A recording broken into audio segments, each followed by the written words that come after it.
Campo das Artes. Cultura no ar. Literatura, artes visuais e música. Campo das Artes. Cinema, teatro, dança e outras expressões. Campo das Artes. Apoio Unibis Cultural, o hub da cultura, do empreendedorismo criativo e das causas sociais na cidade de São Paulo. A Unibis Cultural tem uma programação diversificada para você que busca um espaço de reflexões, debates e trocas que preparam a cidade para o futuro. Siga a Unibis Cultural nas redes sociais e fique por dentro de tudo o que acontece na casa. Campo das Artes. Cultura no ar. Produção e apresentação, Jorge Vasconcelos.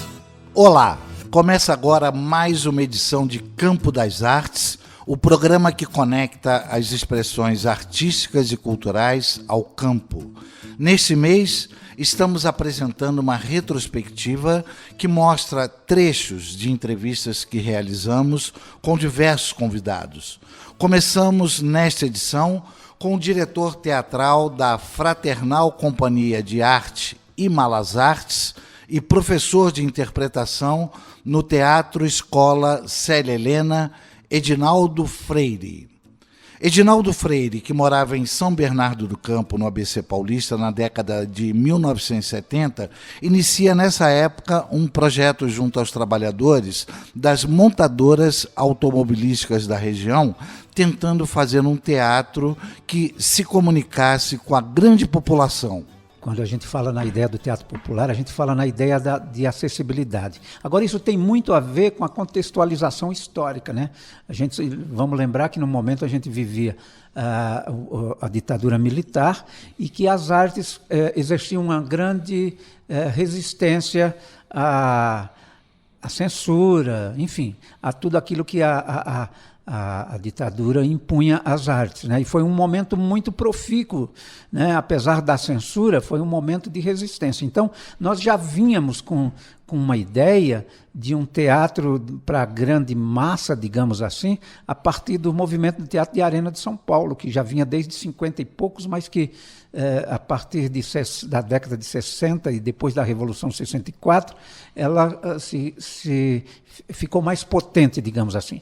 E a ideia do Teatro de Arena de São Paulo, ele fazia um paralelo ao TBC, que era o Teatro Brasileiro de Comédia, que era um teatro mais voltado, digamos assim, entre aspas, à burguesia paulistana, né? Ele foi criado pelo Franco Zampari, mais uma vez influência italiana, né? Trazendo profissionais da Itália para ensinar praticamente as técnicas de teatro, né?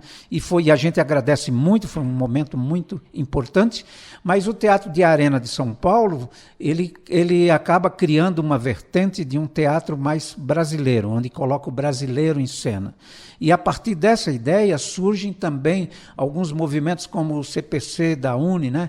Que era um Centro Popular de Cultura, que tentava fazer, não só no teatro, mas também na música e outras atividades artes plásticas, um movimento de popularização das artes, né? E o teatro vem nesse bojo, né? Entendi. Você considera uma oposição real ou uma, digamos assim, seria ter o repertório, o discurso político, acima da condição até do mérito da arte? O que eu quero dizer é o seguinte: essa vinda do Franco Zampari, por exemplo, foi nitidamente ela trouxe os aspectos da tradição do teatro.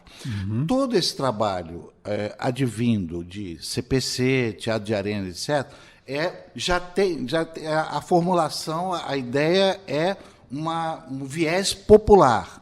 Agora, é uma oposição assim, de fato, que se sustenta, ou, de certo modo... Uma oposição a quê? Ao regime ou ao TBC? A tradição do Franco Zampari e essas manifestações, Teatro de Arena e assim por diante.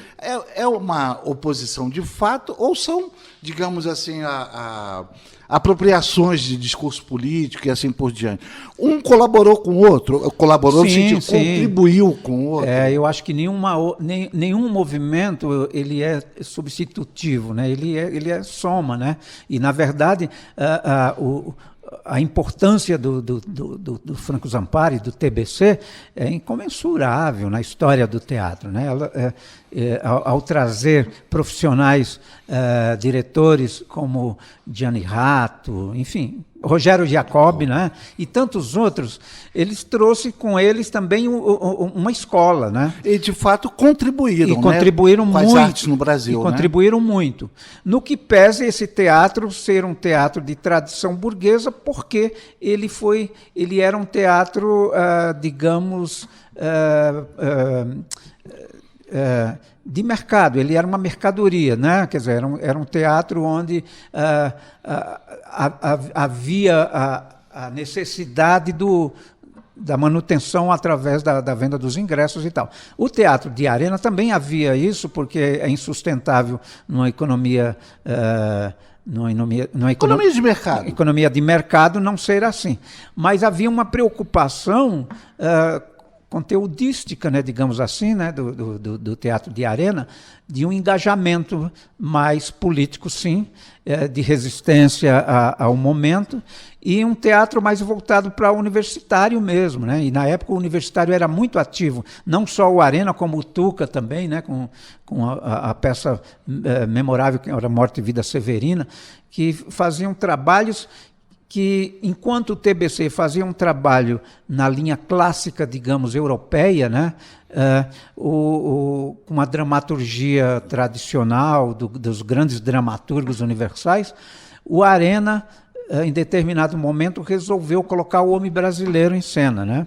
E aí, através de seminários de dramaturgia, eles lançaram novos dramaturgos, como Gianfrancesco Guarnieri, como Flávio Migliaccio, o Vianinha, né? O Viana Filho, e vários outros que colocavam as grandes temáticas brasileiras em cena.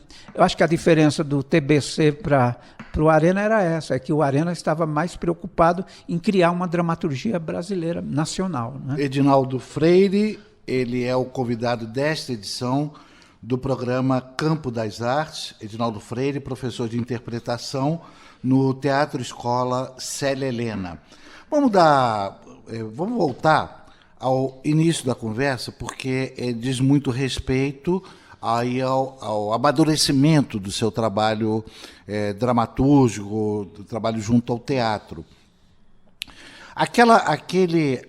Digamos, ter se estabelecido ou ter percebido a importância do que ocorria a partir dos anos 1960 no ABC Paulista, essa é a minha curiosidade. Como é que aquilo, de fato, se firmou? Que grupos você destacaria que, ao mesmo tempo, eu acho, eles perceberam a mesma coisa e de como aquele núcleo ou núcleos dramatúrgicos, eles, dali do ABC, eles perceberam a importância exatamente da interiorização e para núcleos populacionais menores, lugares distantes, o campo, como a gente... Como chegamos ao campo? Como chegamos ao campo? Então, na década de 70, nós sofríamos uma influência, nós, os jovens da época, sofríamos uma influência muito grande desse tipo de chamado para um teatro mais voltado ao povo, né? E isso era um movimento latino-americano, ele não era apenas nacional, né? Tinha o Teatro de Arena, o Teatro Oficina, o TBC, mas tínhamos também o grupo de Menizales, do Buenaventura, que que já também desenvolvia esse tipo de trabalho. Como a gente no ABC, a gente fazia um teatro amador ainda, inicialmente um teatro amador, onde a gente trabalhava também nas indústrias, nas montadoras, a gente também era da massa trabalhadora, e então a gente vivia as duas realidades. E como chegar a esse trabalhador através das artes era a partir da sua cultura de origem. Então, a maioria dos trabalhadores, que eram chamados de peões na época, a grande maioria, eram nordestinos, mineiros, e traziam consigo uma nostalgia da cultura do campo, não é? E foi por aí que a gente começou a trabalhar, a partir do pouco de memória que ele trazia do seu lugar de origem. Então ele trazia algumas ideias de folguedos das festividades, traziam algumas ideias do circo que por lá passava, trazia a ideia do Bumba Meu Boi, a ideia do maracatu. Então, em cima dessas referências culturais do campo, é que nós começamos a moldar a nossa estética de trabalho, né? E essa estética, de repente, ela teve uma resposta muito imediata, a ponto da gente ir para o interior e ser bem recebidos também, entendeu? E tentar interpretar. Então, a gente acabou percebendo que, se a gente quiser realmente fazer um teatro que possa dar acessibilidade popular, nós temos que falar da cultura e trazer uma cultura que está submersa, muitas vezes submersa na cidade, né? E aí tudo se torna muito mais eficiente, né? Então é por aí, a gente vai através dos grandes movimentos, não só nós, né, mas das cidades do interior também. Eu me lembro que na época o Pascoal Carlos Magno criou um festival de teatro amador, onde ele movimentava todo o interior de São Paulo, né? E nós tínhamos as eliminatórias, tínhamos as finais, e a rigor era quando os grupos do interior se encontravam com os grupos de São Paulo e região, né? E aí a gente mensurava como havia um movimento importante das artes no campo também, entendeu? Lembrando que o campo na época ainda a grande maioria ainda não eram tão urbanizadas como o campo é hoje, entendeu? Sim, sim. Não sei se eu estou enganado, mas esse concurso organizado pelo Pascoal Carlos Magno, ele remetia à década de 1950, não é isso? O Pascoal Carlos Magno... O início desse... O início, sim, mas eu estou falando da década de 70, mais especificamente, onde eu atuava. Ele, através da valorização dos amadores, né, ele conseguiu também desenhar o futuro, digamos assim, da profissão, que antes era restrita a alguns elementos que tinham saído do TBC, entendeu? Que tinham formado suas companhias, né? As grandes estrelas como a Cacilda Becker, a Nídia Alicia, a Maria de la Costa, o Paulo Outram. Você enfim. sabe que o Paulo Francis se apresentou. Ele chegou a se apresentar não sei se num ano, mas ele se apresentou nesses concursos do Pascoal Carlos Magno. Pascoal Carlos Magno como ator. Com certeza. Depois o início dele reconhecido foi como crítico de teatro, né? Sim, sim. Quase todos nós devemos muito ao Pascoal Carlos Magno e a esse movimento que realmente impulsionou. Ele criou as confederações de teatro amador no Brasil, os festivais. Esses festivais, eles eram... As premiações não eram apenas o troféuzinho, a premiação geralmente era o melhor ator ganhava uma bolsa de estudo para a EAD, né, Escola de Arte Dramática. Era assim um investimento na própria profissão, né, que impulsionava. E o interior sempre foi teve um movimento muito forte no campo do teatro, né? A região de Ribeirão Preto, Bauru, Marília, São Carlos, essas regiões eram muito... E hoje também, né, São José do Rio Preto, que hoje tem um grande festival lá, né, que é um resquício dessa época. Edinaldo, agora a gente já está indo para concluir a memória daquele período lá no ABC, né? E em que momento vocês sentiram que já o público já tinha entendido o trabalho de vocês? Eu falo vocês porque realmente eram vários profissionais trabalhando, né? Movimento mesmo. E inclusive grupos, eram vários grupos. Vários grupos. Né? Então, como é que foi? Vocês, os trabalhadores das montadoras, a população local, etc., falava para vocês assim, a gente está sentindo, não gostei desse, a gente está sentindo falta de tal ou qual coisa, e vocês se reuniam periodicamente, se conversavam, os profissionais de teatro, os grupos, havia esse diálogo, assim, tanto com a população quanto entre vocês? Sim, havia inclusive assim encontros de grupos de teatro, né? Eu me lembro do grupo, um grupo tradicional de São Paulo que existe até hoje, está fazendo 50 anos, quase, que é o grupo do César Vieira, União Olho Vivo, né? Que é um grupo que sempre fez um trabalho que eles chamam de Robin Hood, né? Que eles vendiam espetáculo para a burguesia e usavam a grana para financiar na periferia de São Paulo. Um grupo muito importante. Então a gente tínhamos reuniões periódicas para tentar avaliar a ação do teatro mesmo, né? E também, assim, a gente, nesse momento que a gente fazia o teatro amador, eram trabalhadores fazendo teatro, não eram profissionais de teatro fazendo teatro para o povo. Era o próprio povo fazendo teatro para si. Como é que era isso? Porque, assim, a gente criava, multiplicava o nosso trabalho. Então, nós formamos um grupo na escola. Na época a gente tinha os grêmios, né, e os grêmios atuavam muito na área de cultura. Criamos um grupo de teatro em São Bernardo e, de repente, esse grupo foi se multiplicando, porque aí veio uma outra cidade que queria também formar um grupo, aí a gente mandava uma pessoa do grupo ir lá e o grupo acabava desenvolvendo outro núcleo, e isso ia criando uma grande rede, né? Isso sem WhatsApp, sem Facebook? Não, nem existia, isso era palavrão na época, né?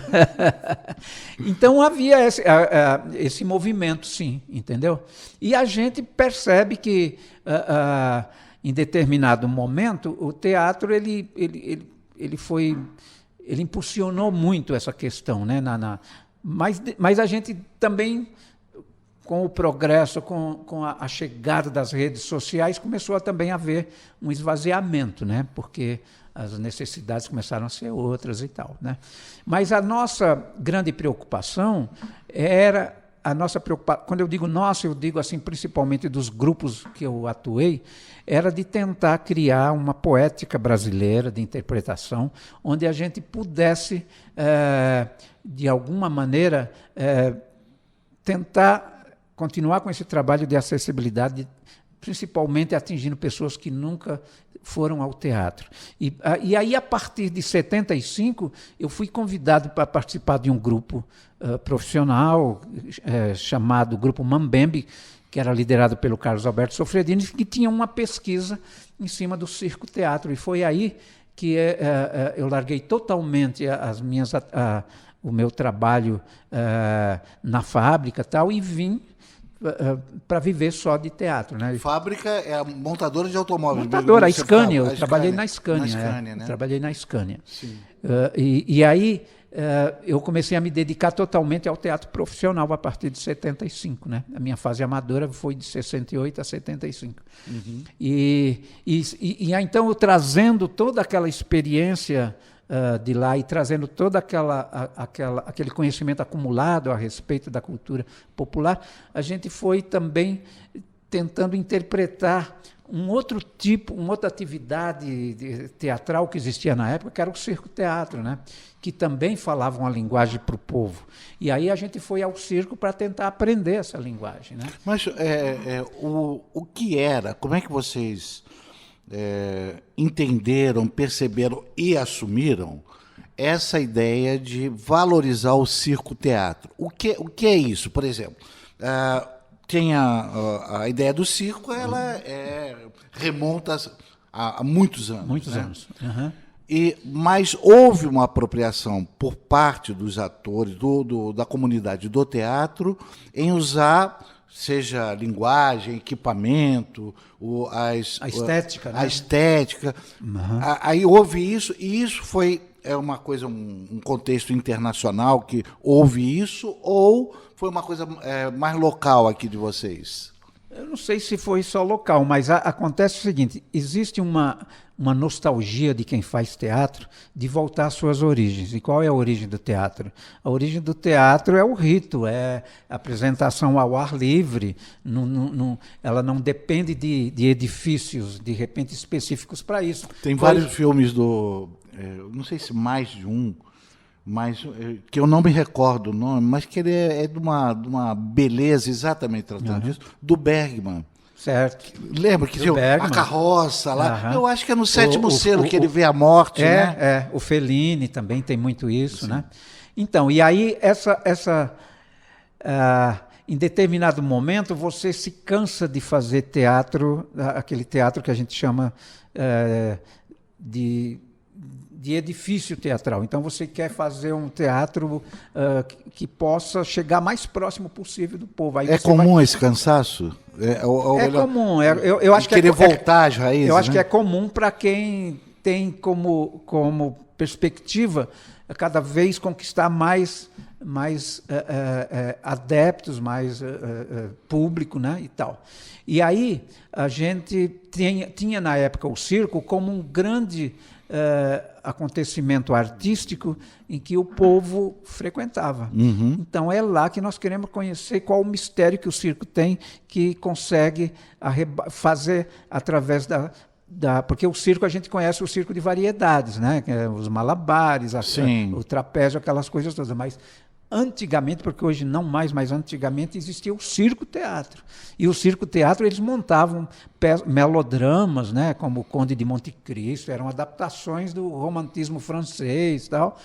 E tinha também as suas dramaturgias, né, próprias, de pessoas que eram semiletrados, mas que desenvolviam esse trabalho. E aí a gente foi encontrar no pessoal do circo um artista muito apaixonado pelo que faz e muito interessado em preservar cada vez mais essa plateia, porque ele dependia economicamente dessa plateia. Se ele não conseguisse agradar, no dia seguinte ele não almoçava, ele não conseguia... né? E aí a gente foi ver, foi se aproximando um pouco desse circo-teatro, para também detectar qual o mistério, como é que eles se comunicavam, né? Como é que os artistas de circo não têm a gramática stanislavskiana que o profissional de teatro tem, ou brechtiniana, enfim, ele tem uma coisa que vem da tradição, né? Que é milenar, que é, enfim, e que eles a cada país que eles vão se adaptando à própria cultura, né?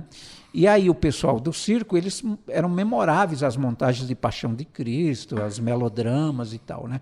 E foi com essa sedução que nós fomos visitá-los e conhecer o que eles faziam, né? E onde eles estavam, digamos, estacionados? Capital, interior? Capital, interior muito, e capital nos poucos espaços que ainda havia. Quer dizer, na década de 70 ainda tem um pouco de espaços. Hoje, com a especulação imobiliária, você não tem espaço nenhum, né? Antigamente nós tínhamos os campos de várzea para o futebol. Quer dizer, as pessoas tinham ainda algum espaço para criar o seu lazer, né? E os circos ocupavam exatamente esses terrenos, né? Hoje não tem terreno mais para circo. Hoje, os circos eles ficam nas marginais, né? Às vezes num terreno de uma fábrica que faliu e tal, mesmo assim pagando os tubos, né? Porque eles cobram aluguel e tal. Mas isso aqueles circos profissionais, aqueles circos de mega produções, ou você está falando desses que acolhem o circo-teatro? Não, estou falando dos que acolhem o circo-teatro, que não existe mais, né? Na década de 70 nós tínhamos ainda os resquícios, era o Circo Bandeirantes, por exemplo, né?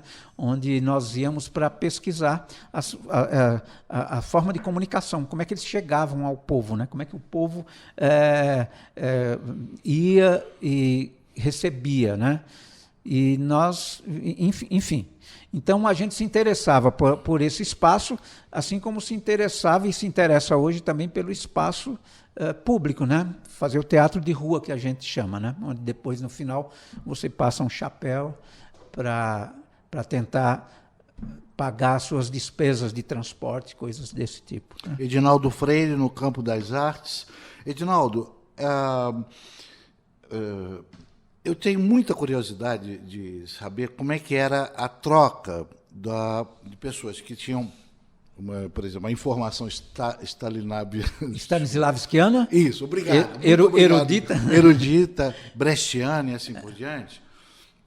Com as pessoas dessa tradição do circo-teatro. Vocês dialogavam. E como era a peregrinação? Assim, vocês iam nas principais cidades, procuravam ir no maior número de cidades conhecer essa produção? Não, a gente conhecia aqui em São Paulo mesmo, né? A gente ia na periferia de São Paulo, onde tinha um circo. Então, o Sofredini, que é um dramaturgo que infelizmente já faleceu, ele tinha como projeto de vida fazer um trabalho em cima do teatro de revista, do circo-teatro.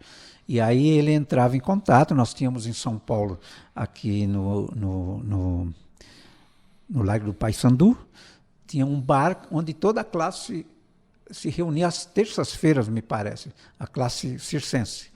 E ali, nesse bar, eles trocavam, eles faziam contratos com artistas, eles trocavam ideias, enfim. E era ali que a gente fazia o contato com os artistas de circo. E aí, nesse caso, a gente interessava a nós ser espectador, não nos apresentar lá, espectador para aprender com eles, né? Para exatamente confrontar essa gramática que a gente aprende na escola de teatro com a tradição, né? E que, na verdade, a tradição ela tem a sua metodologia própria, né? E a metodologia do circo é uma metodologia que ele trabalha quase sempre interagindo com a plateia, né? Quase sempre o que a gente chama de triangulação, né? Triangulando com a plateia. Então ele está realizando o seu melodrama aqui, mas ele está lembrando que ele tem que agradar o público, ou que ele não pode deixar que o público se desinteresse. Ao mesmo tempo, ele sabe que daqui a pouco ele vai ter vai ter um intervalo, ele vai ter que vender a pipoca, então ele não tem nenhum constrangimento de parar a interpretação e falar: manda preparar lá a pipoca que está quase no intervalo. E volta para o personagem a representar e tal, entendeu? Era uma coisa maravilhosa. E a gente tem casos muito engraçados. Por exemplo, nós fomos ver uma peça que ela era dividida em 3 atos, um melodrama, né? E de repente o vilão está representando, e era uma história assim, o melodrama tem os personagens muito bem marcados, tem o vilão, tem a mocinha ingênua, tem o cômico, tem o galã, quer dizer, tem todas essas classificações, né? E aí nessa peça tinha um alcoólatra, tinha uma cadeirante, né, tetraplégica, e tinha a mãe. Então, era muito bem delineado. Então, o alcoólatra era o vilão, né? A mocinha tetraplégica era ingênua e a mãe era a dona de casa e tal, né? A dedicada. E a trama era o seguinte: a mãe tinha que convencer esse cara a deixar de beber, né? E, para isso, ela fez uma promessa à Nossa Senhora Aparecida, que se ele parasse de beber, ela levaria todos eles para Aparecida. Não era nem para Aparecida, era Tambaú, do padre Donizete, que era um padre milagreiro famoso que tinha na época e tal. E então, assim, a peça começava para mostrar que o vilão era vilão. Então, esse pai chegava bêbado em casa, tinha uma negrinha na porta da casa, ele já chutava a negrinha para mostrar que ele era mau mesmo, né? Aí ele entrava, a mulher reclamava, aí ele, tu desgraçada, e batia na mulher, e dava soco na mulher. E aí nós, os artistas de verdade, que eles chamavam nós de artistas de verdade, a gente morria de rir. Aí ele estava representando, enforcando a mulher assim, ele parava e voltava, e voltava. E, de repente, em um determinado momento, a gente ria tanto que ele parou e falava: gostaria de lembrar que daqui a pouco vem a parte cômica, agora é a parte séria. Desgraçada, miserável! E aí a menina queria interferir, porque o pai estava querendo matar a mãe, aí a menina ele já dava uma puta chapuletada na menina, que caía de um lado, a cadeira de roda de outro. E nós ríamos, e eles... O momento é sério. E o público chorando as lágrimas. E aí foi a grande lição nossa. A grande lição foi essa, que de repente, esse é o teatro deles. É o teatro que não ignora a plateia. É o teatro que, se tiver que chamar a atenção, ele para e chama e volta numa boa. E aí a gente foi percebendo que essa técnica que eles usavam de distanciar, de sair do personagem, ir para a plateia, é a técnica que o Brecht usava, que era o distanciamento. O distanciamento crítico. O distanciamento crítico. Lógico que o Brecht usava com o propósito de suscitar o raciocínio, a crítica, né?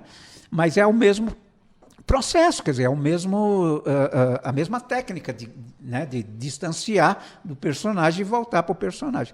Então a gente percebeu, porque o Brecht também representava em ringue de boxe, ele fazia um teatro onde o público pudesse ir e fumar, como ele dizia, né? Não era o público burguês encasacado e tal. Ele fazia esse tipo de teatro para o povo. E aí a gente percebeu que existia uma universalidade um pouco nessa, né? E a historinha prosseguia, a mãe fez a promessa, ele parou de beber, e aí eles foram para Tambaú. Chegaram em Tambaú, eles se hospedaram numa pousada, e aí ali era a parte cômica, porque na pousada tinha de tudo que você pudesse imaginar, tinha tetraplégico, aleijado, cego, era politicamente incorreto o humor que eles faziam, porque entrava um palhaço chamado Chico Biruta, né, e era a parte cômica, era a licença cômica, era um momento para você respirar e aí aconteciam as coisas mais absurdas, né? O cego pedia para ir ao banheiro, o palhaço pegava o cego, dava 3 voltas com ele, pegava bem na frente do público e falava, pode pôr para fora e fazer xixi que está no banheiro. Ou então o cego ia andando, ele falava, o buraco, e não tinha buraco nenhum, né? Era politicamente incorreto o tempo todo. O aleijado queria levantar, ele pegava a muleta e enfiava no rabo do sujeito. E o público cagava de rir, né? E essa comicidade, que era politicamente incorreta, tal, era o respiro cômico. E no final vinha a apoteose final. A apoteose final era toda a família diante de Nossa Senhora Aparecida, rezando, agradecendo pelo fato do alcoólatra ter deixado de beber. Aí, de repente, a Nossa Senhora tirava o manto e aparecia, era aquela negrinha que ele tinha chutado lá no começo da peça. E aí todos choravam, todos agradeciam e acabava a peça e o público chorando e agradecido e maravilhado com tudo aquilo. Então, nós participamos desse momento e para a gente chegar lá, eles deram os melhores lugares para a gente sentar e anunciavam nos alto-falantes que nós éramos os artistas de verdade. Eles não se consideravam artistas, eles se consideravam trabalhadores da arte, né? Uhum. Isso é uma coisa, uma lição, né? Isso era uma lição. Então, o Paulo Freire fala para a educação, ele fala assim que para você assumir a ingenuidade do público, você acaba assumindo a sua criticidade também. Então, a gente não tem que ficar num pedestal achando que nós, artistas, somos seres iluminados, né? E que não possamos aprender. Então, mesmo na pedagogia do Paulo Freire, ele colocava essa via, né? Esse caminho de 2 vias, que a gente aprende muito, né? Então, um pouco a proposta do teatro popular é ter esse diálogo mesmo, né? Nós fundamos a Fraternal Companhia de Artes e Malas Artes. Aliás, é um nome meio, parece uma instituição cristã e tal. Na verdade, as Fraternais Companhia eram as companhias de teatro dell'arte que existiam no Renascimento, né? As confrarias de teatro. Então, em homenagem a esses grupos, a gente deu o nome de Fraternal Companhia, que eram como elas eram chamadas. Então, eram Fraternal Companhia Gelose, aí vinha o nome do dono da companhia e tal, né? E aí a gente criou essa Fraternal Companhia de Arte e Malas Artes, meio dizendo que a arte seria a arte erudita e que o Malas Artes seria as artes das artes manhas populares e tal, né? Ouvimos o depoimento do diretor teatral da Fraternal Companhia de Arte Malas Artes e professor de interpretação no Teatro Escola Célia Helena, Edinaldo Freire. Campo das Artes vai para um breve intervalo e volta em instantes. O programa Campo das Artes conta com o apoio da Unibis Cultural, o hub da cultura, do empreendedorismo criativo e das causas sociais na cidade de São Paulo. A Unibis Cultural tem uma programação diversificada para você que busca um espaço de reflexões, debates e trocas que preparam a cidade para o futuro. Siga a Unibis Cultural nas redes sociais e fique por dentro de tudo o que acontece na casa. Você acompanha o programa Campo das Artes pelo elcanal.net, através do aplicativo gratuito Rádiosnet, às quartas-feiras, 5 da tarde, sábados e domingos ao meio-dia e às segundas-feiras às 9 da noite. Tem mais. Todas as edições estarão disponíveis para você internauta pelos nossos podcasts através dos aplicativos Spotify e SoundCloud. Além disso, estamos no YouTube e no Facebook. Nosso e-mail é campodasartesoficial@gmail.com. Repita: campodasartesoficial@gmail.com. Campo das Artes, cultura no ar. Produção e apresentação, Jorge Vasconcelos. De volta com Campo das Artes, o programa que conecta as manifestações artísticas e culturais ao campo. Em seguida, em nossa retrospectiva, vamos ouvir o que a professora de literatura da Universidade de São Paulo e pesquisadora do Centro de Estudos do Direito e da Cidadania, CENEDIC, Priscila Figueiredo, refletiu a respeito do livro Os Parceiros do Rio Bonito, de autoria do professor e crítico literário Antônio Cândido. Nesta entrevista, ela começa exatamente lendo trecho do prefácio do livro. Este livro teve como origem o desejo de analisar as relações entre a literatura e a sociedade, e nasceu de uma pesquisa sobre a poesia popular, como se manifesta no cururu, dança cantada do caipira paulista, cuja base é um desafio sobre os mais variados temas, em versos obrigados a uma rima constante, carreira, que muda após cada rodada. Depois, ele diz, cheguei aos problemas econômicos e tomei como ponto de apoio o problema elementar da subsistência. Eu fiz um salto entre o primeiro e o segundo trecho. O que ele conta aqui? Que a tese dele, inicialmente, ele ia tentar juntar, digamos assim, o útil com o agradável, já com o pé, né, nas formas de expressão simbólica e, né, na literatura popular, e um outro pé na sociologia. Então, de uma certa maneira, ele já, né, assim, juntava os seus interesses. Ocorre que, então, e ele elegeu o caipira, acho que também por razões biográficas, né, é uma figura com a qual certamente ele conviveu né, na infância dele em Poços de Caldas, mas então ele escolheu a poesia popular, o cururu, né, que é essa dança cantada com um tipo de batida, né, uma dança de características muito indígenas.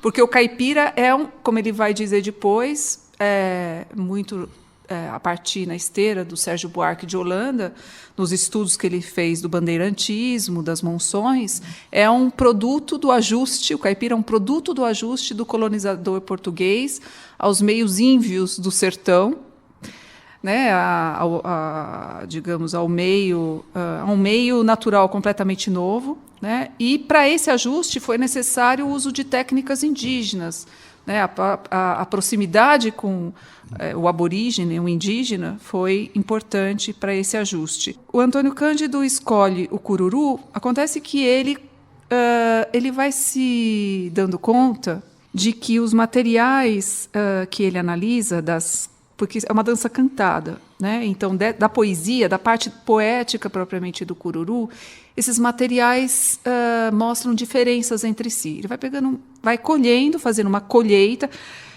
É importante lembrar que o Antônio Cândido teve como um mestre, né, o Mário de Andrade. Ele teve mestres na universidade, mas também fora dela, né, como o Mário de Andrade. E, portanto, essa relação com a cultura popular e a chamada alta cultura, cultura erudita, também estava no cerne das preocupações do Mário. Então, o Antônio Cândido herda isso também, né? E também, digamos, e herda também parte da metodologia que o Mário desenvolveu, né, para lidar com os materiais que ele recolhia aí pelo Brasil afora. Lidando com a poesia do Cururu, ele percebe que há diferenças nos materiais. Que diferença é essa, propriamente?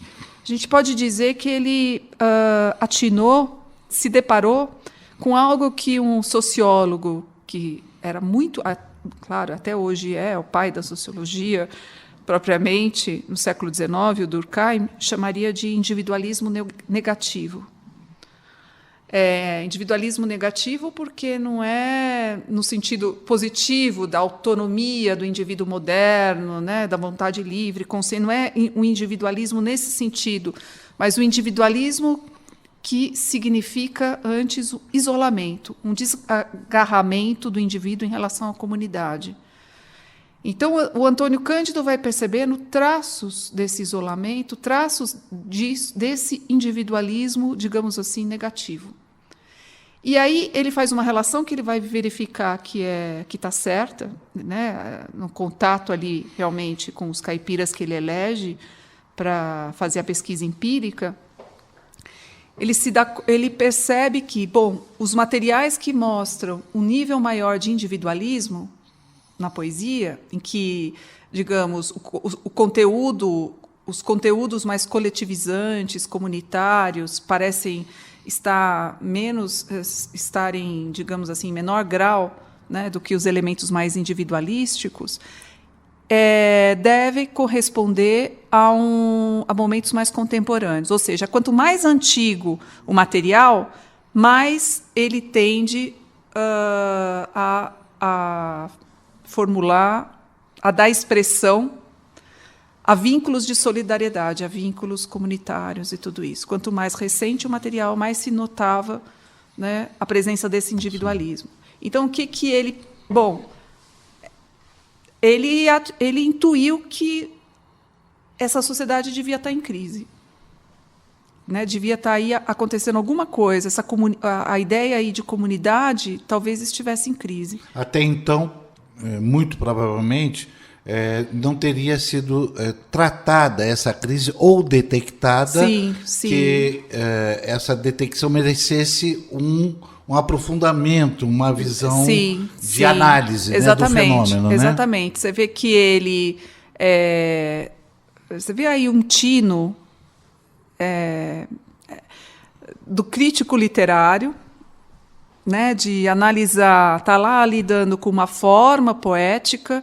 Nessa forma poética, um crítico literário que nunca perde a dimensão da sociedade também, que sempre deu importância para a autonomia das formas artísticas, né, mas nunca perdeu de vista o vínculo, né, secreto que elas têm, né, com a sociedade nas quais elas se originaram, por mais que esse vínculo seja transformado, por mais que, né, digamos assim, a forma social da qual partiu a forma artística esteja transformada, né, mas você vê o tino do crítico literário que percebeu, então, né, numa forma poética, elementos que indicavam o além da forma poética, ou o aquém da forma poética, ou seja, que estavam falando da sociedade. Então, no entanto, nesse momento, digamos assim, o Antônio Cândido faz uma escolha que daí a tese se torna realmente sociológica, porque nesse momento em que ele está analisando, que a ideia era fazer, né, digamos assim, usar a análise da poesia do Cururu para falar das relações entre poesia e sociedade, entre literatura e sociedade, seria uma tese que propriamente ela serviria a letras e a sociologia. Era uma tese de interesse desses dois âmbitos. Mas quando ele detecta essa crise, ele se dá... Não, peraí, tem algo aqui que precisa ser estudado. Então, ele começa a afundar propriamente na vida material dos caipiras. E aí, realmente, se torna uma tese de sociologia. Priscila Figueiredo, novamente no programa Campo das Artes. Dessa vez, Priscila se dedica a falar da importância do crítico literário, do escritor, professor Antônio Cândido, e sua obra Os Parceiros do Rio Bonito. Duas coisas, Priscila. Primeiro, a leitura dos parceiros, ela, ainda mais com essa sua explicação anterior, ela tem um contorno de um trabalho acadêmico sendo construído sem a rigidez de cumprir aquela função primeira. O trabalho vai ser isso ou aquilo. Não, ele permite a novidade adentrar ao seu objeto de pesquisa, sim, objeto de análise. E tem várias coisas que me chamaram a atenção, que são a valorização que ele dá às relações pessoais, que facilitaram muito o trabalho dele de realização da pesquisa, sim, da obra. Edgar Carone o acolhendo, sim, e também oferecendo, disponibilizando a Brasiliana, né, que ele foi um historiador assim, que até eu acho que ajudou a criar, se eu não estou enganado, o Museu de Itu, alguma coisa do Edgar. Enfim, o Edgar Carone foi um cara importante. E então, esse tipo de aspecto, eu acho que o livro transmite, a pesquisa transmite chamar assim, eu não tenho, nem conseguiria chamar de outra forma, de uma leveza de espírito mais forjada na busca do conhecimento, do melhor conhecimento e, se necessário, do aprofundamento do trabalho também. Sim. Eu acho que é por isso que a gente lê com tanta facilidade esse trabalho hoje. Não é como ler um trabalho da geração dele, da mesma linha, né, da sociologia da qual esse trabalho saiu, uma sociologia do homem rústico, do homem rural, né? Tinha várias vertentes de estudos na sociologia da USP. Bom, até hoje tem, mas nesse momento... Ali era praticamente um pioneirismo. Um pioneirismo e também, né, um novo momento de descoberta do Brasil, né, de redescoberta do Brasil, aí, né, com todos os meios, né, da metodologia acadêmica, da sociologia, da antropologia e tal. E o Antônio Cândido, mas ele é muito livre, por outro lado, muito rigoroso e muito livre, porque ele diz, né, na introdução metodológica, né, do seu trabalho, que ele não vai fazer uso só da sociologia. Então, ele faz um uso, digamos assim, um tanto eclético de teoria. Ele é bastante eclético do ponto de vista teórico, isso foi criticado, mas é o que dá a extrema atualidade do livro, porque, como você falou, a ideia é apanhar o objeto em toda a sua riqueza. E, para apanhar esse objeto, ele precisa estar munido das disciplinas, né, que ele achar necessárias para, digamos assim, captar melhor, né, toda a complexidade desse objeto. Então, ele fala, ele não vai usar só a sociologia. A sociologia, ela é importante para a visão do todo, mas ela está interessada nas médias em que se dissolvem os indivíduos. Portanto, ela está interessada em estatística. E eu também estou nas características mais individuais, nos indivíduos, né? Por isso tem um elemento a questão descritiva da antropologia, né? O impulso descritivo de descer aos detalhes da antropologia vai ser também importante para mim. Então, ele é um trabalho que transita entre sociologia e antropologia. Por outro lado, tem a história.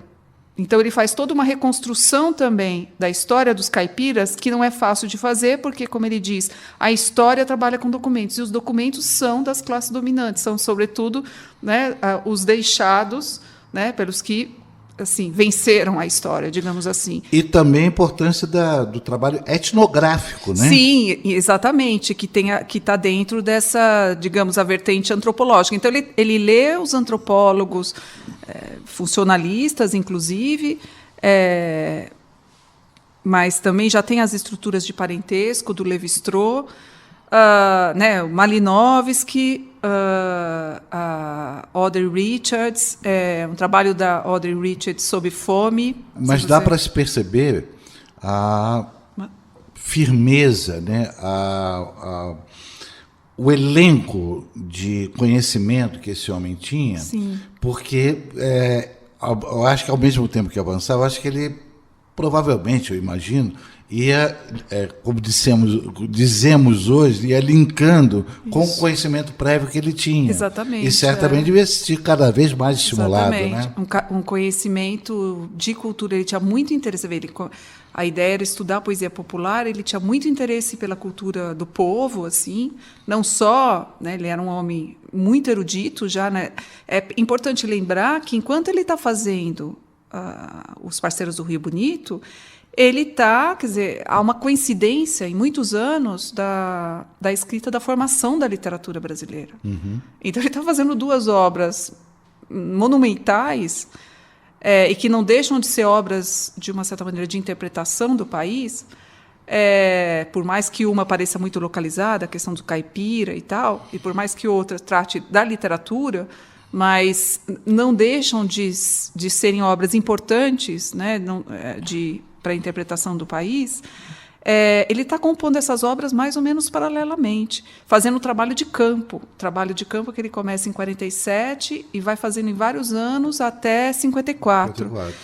Então, a escuta dele também dos caipiras mais velhos, porque é aí que ele vai tentar reconstituir a história com os viajantes, a leitura dos viajantes que passaram pelo Brasil, é muito importante isso para ele, Sérgio Buarque de Holanda e os caipiras mais velhos, que contam o tempo de Dantes, que contam sobre o tempo. Ele gostava muito de usar essa palavra Dantes, né? Dantes, E é com a lembrança, a memória, então tem uma coisa da memória oral, e é uma coisa interessante, porque como ele ia muitos anos, às vezes ficava um tempo na fazenda do Edgar Carone, como você disse, na fazenda da família do Edgar Carone, em que ele encontrou, então, um grupo de parceiros. Então, é importante também porque ele reconstitui a memória dos caipiras, a memória do que foi o tempo mais antigo dos caipiras, a partir, sobretudo, dos sitiantes, dos caipiras mais velhos. Uhum. O grupo ele se centra, sobretudo, no estudo desse grupo em Bofete, da fazenda do Edgar Carone, um grupo de agregados, parceiros, que tem uma situação um pouco diferente dos caipiras sitiantes, que também tem na região.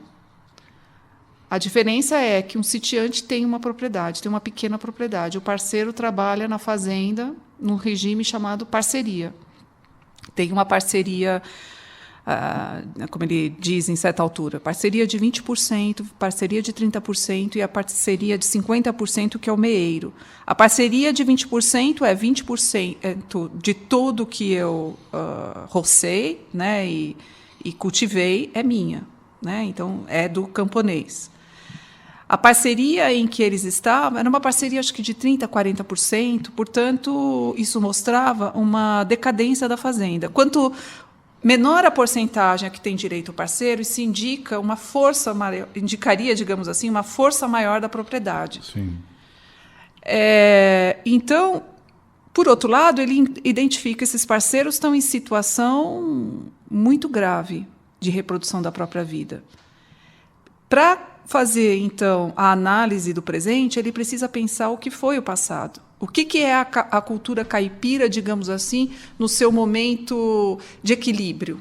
Então, ele precisa reconstituir essa cultura caipira, né, no seu equilíbrio. Por isso, ele precisa muito da memória oral dos caipiras mais velhos, né? A gente tem que pensar sobre o título do livro, que às vezes passa batido. ele, na verdade, ele tem uma fusão de temporalidades. Parceiros do Rio Bonito são 2 tempos aí. Os parceiros é do momento ali dele, contemporâneo. O regime de parceria é um regime que aparece naquela região meados do século XX, um pouco antes. Assim, aquela fazenda, por exemplo, em que ele está estudando os parceiros, é uma fazenda que entrou em crise, era uma fazenda de café, que entrou em crise a partir de uma grande geada que teve na região. Aliás, Bofete entrou em crise a partir de 1918 e nunca mais se recuperou realmente. É uma cidade que parou no tempo, diferentemente de Botucatu, que é muito próxima, mas que entrou no desenvolvimento, se industrializou e foi bem sucedida, digamos assim. Bofete não ficou ali num limbo, né, que não tinha mais, como ele diz assim, Bofete, naquele momento que ele está, percebe-se que é uma cidade que se aparelhou para o desenvolvimento, mas ela não conseguiu. Não cumpriu, né? Não cumpriu. Então, por isso que nessa região os parceiros são mais pobres, os sitiantes também. Mesmo que o sitiante tenha uma pequena propriedade, ele está num nível também relativo de pauperização.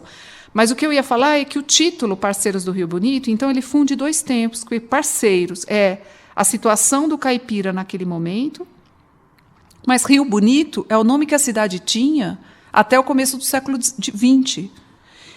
E, digamos assim, diz respeito a um tempo um pouco melhor para os caipiras. Então, é como se você tivesse 2 tempos, um tempo de crise e o tempo em que há uma espécie de projeção digamos assim, de um passado que teria sido mais idílico. Embora ele não doura a pílula, não quer dizer que não tivesse dificuldades, que não tivesse questão para ele do que seria assim um tempo melhor, e que ele percebe na memória dos caipiras, era um tempo em que eles sentiam mais, em que eles viam mais razão de ser. É um tempo em que eles se sentiam com dignidade, em que viam sentido na própria vida, em que, portanto, a comunidade caipira ela ainda era íntegra. Por isso que ele dá muito valor à questão da solidariedade, à questão da solidariedade social, porque ele percebe que esses parceiros estão em crise nisso também.